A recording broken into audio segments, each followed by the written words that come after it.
मैं सिमुलतला के बारे में 2 लाइन लिखा हूं, आप लोग उसका गौर फरमाइएगा।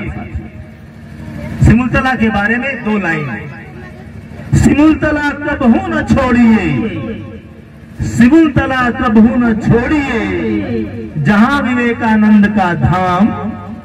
सिमुलतला कभी न छोड़िए, जहां विवेकानंद का धाम। मरने पर स्वर्ग मिले, जियते सफेदा आम। तो जीने के बाद जो है यहाँ पर आपको सफेदा आम मिलेगा। यह सिमुलतला जो है वो आम के लिए बड़ा मशहूर है। तो ये 2 लाइन जो मैंने आप लोगों को कही है, क्योंकि सिमुलतला से मैं भी बहुत प्यार करता हूँ। नमस्कार, ब्रेकिंग न्यूज में आपका स्वागत है। आप देख रहे हैं आज की सबसे बड़ी बहस। एक ऐसा सवाल जो हर बिहारी के मन में है, आखिर प्रतिभा और मेहनत का धनी होने के बावजूद बिहार विकास की दौड़ में इतना पीछे क्यों रह गया?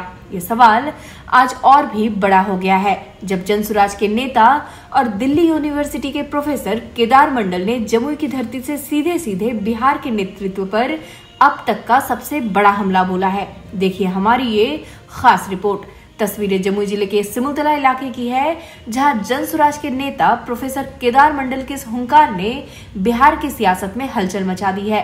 प्रोफेसर मंडल ने बिना लाग लपेट के कहा कि बिहार की बदहाली की एकमात्र वजह है मजबूत नेतृत्व का अभाव। उन्होंने जनता को आगाह करते हुए कहा कि चुनाव के समय नेता आपको जाति, धर्म और तरह तरह के लालच में फंसाएंगे, लेकिन इस बार आपको होशियार रहना होगा।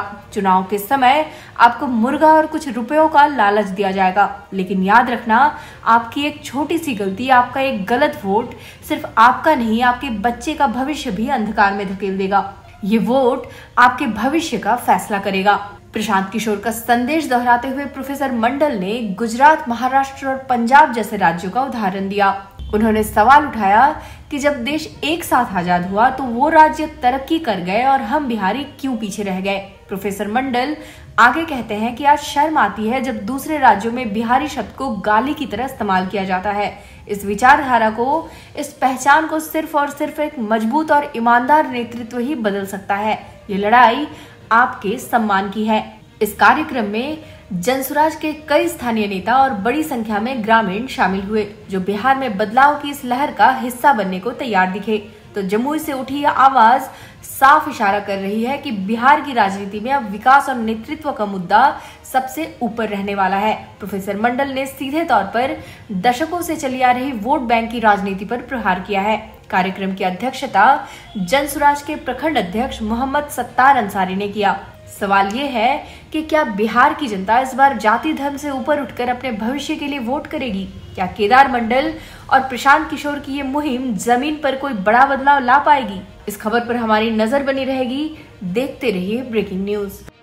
जनता की मैं आलोचना कर रहा हूँ कि हर जगह कहीं भी जाइए, ये आदत सी बन गई है कि जनता हर जगह मुर्गा और क्या क्या चीजों की अपेक्षा रखता है। हे मेरे बड़े भाई, हे मेरी माता एवं बहनों, अगर यही मुझे करना होता और मुझे यही करना है कि मैं भी वही नेता की तरह आऊं और करोड़ों रुपया खर्चा करूं, उतना है भी नहीं मेरे पास। वो तो ठेकेदारी करते हैं, भ्रष्टाचार में लिप्त हैं, तो उनके पैसे का भरमार है। इसीलिए वो 10 करोड़ खर्चा करते हैं तो पूरे 5 साल में वो 20 करोड़ 25 करोड़ कमाते हैं। तो आपका और नेताओं के बीच में संबंध क्या है? संबंध ये है कि आपको अगर लगे कि वो योग्य है, या तो प्रशांत किशोर साहब भी कहते हैं, प्रशांत किशोर साहब ने क्या कहा था, अगर लगे कि ये नेता योग्य है तो उनको बिना किसी तरह के कोई फायदा लिए हुए, मुर्गा खाए हुए, पैसा लिए हुए, इस तरह की चीज का आप लोग, बहुत सारे लोग डिमांड करते हैं, बिना लिए हुए योग्य लगे तो उसको नेता बना दीजिए। लेकिन जब काम करने की बारी आए तो उनके दरवाजे पर, और जब जाए तो उनके रोड पर रोक करके उनसे काम करवाइए। ये मेरा भतीजा है, ठेकेदार बन गया है, कुछ कमा रहा है, कमाने दो। और उसी सड़क पर चलते चलते आप जब गिर जाते हैं और मर जाते हैं तो वो आपको देखने भी नहीं आते हैं। तो हर चीज के लिए जनता जिम्मेदार है। आप मेरी बातों को बुरा मत मानिए। जनता जिस दिन जग जाएगी, सत्ता पलट जाएगी, सरकार बदल जाएगी। जनता अपनी ताकत को नहीं समझती है। क्यों नहीं समझती है? इसीलिए नहीं समझती है कि हम लोग अशिक्षित हैं। हम लोगों को अशिक्षित रखने की कोशिशें हो रही हैं। स्कूलें बंद हो रही हैं। कितनी स्कूलें बंद कर दी गई, कॉलेजेस बंद हो गए, यूनिवर्सिटियां जो है उसकी स्थिति बहुत खराब है। आपके बच्चे ना पढ़े और नेता जैसा कहते हैं उसकी हाँ में हाँ मिलाते जाइए, यही काम हो रहा है। केदार कुमार मंडल एक धपरी गांव से चल करके रिक्शा तो मुझे बाद में मिला था साथियों। मेरे गांव के बाहर में एक स्कूल है, जो स्कूल का भवन है जो आज वो तो बहुत बड़ा बन गया है। अब तो बहुत छोटा सा एक कमरे का स्कूल का उस जमाने में गांव के लोगों ने ईटा पत्थर जोड़ करके बनाया था और उसमें सिर्फ एक शिक्षक मुझे पढ़ाते थे और बहुत अच्छी तरह से पढ़ाते थे। फर्स्ट आता था। जब मैं दिल्ली गया तो सरकार बोली कि आप IAS की तैयारी कर लेंगे भी और IFS भी बनने के लिए आप योग्य हो जाएंगे, लेकिन आप विकलांग हैं तो आपको जो है IFS की नौकरी नहीं मिलेगी। उस जमाने में जब मैं तैयारी करने के लिए JNU गया था, उस समय IFS में विकलांगों को नहीं लिया जाता था। राजदूत उनको कोई बात नहीं है, आपने एक रास्ता बंद किया, हम दूसरे रास्ते पे चलेंगे। दिल्ली विश्वविद्यालय में 20 साल से पढ़ा रहा हूँ साथियों। तो जो लोग ये कहते हैं कि अभाव है, जो विद्यार्थी आज कहते हैं कि हम अभावों में जी रहे हैं, पढ़ने के लिए मेरे पास सुविधाएं नहीं है, वो सिर्फ रोना रोते हैं साथियों। मैं कहना चाहता हूं, जिनको पढ़ने का दिल में जज्बा होगा वह सड़क पर रेत करके भी जाएगा, पैदल भी जाएगा, कीचड़ में भी जाएगा, बरसात में भी जाएगा, हर मौसम में भी जाएगा। इस देश में जो सरकार है वो पूंजीवादियों के कहने पर चल रही है। पूंजीवादियों के कितने पैसे माफ कर दिए गए हैं। अडानी और अंबानी के कितने पैसे, करोड़ों के रुपए माफ कर दिए गए हैं। उनको कैसे इतना पैसा मिल जाता है? आप अगर लोन लेने जाइए बैंक में तो तरह तरह के आपसे कागज मांगेंगे।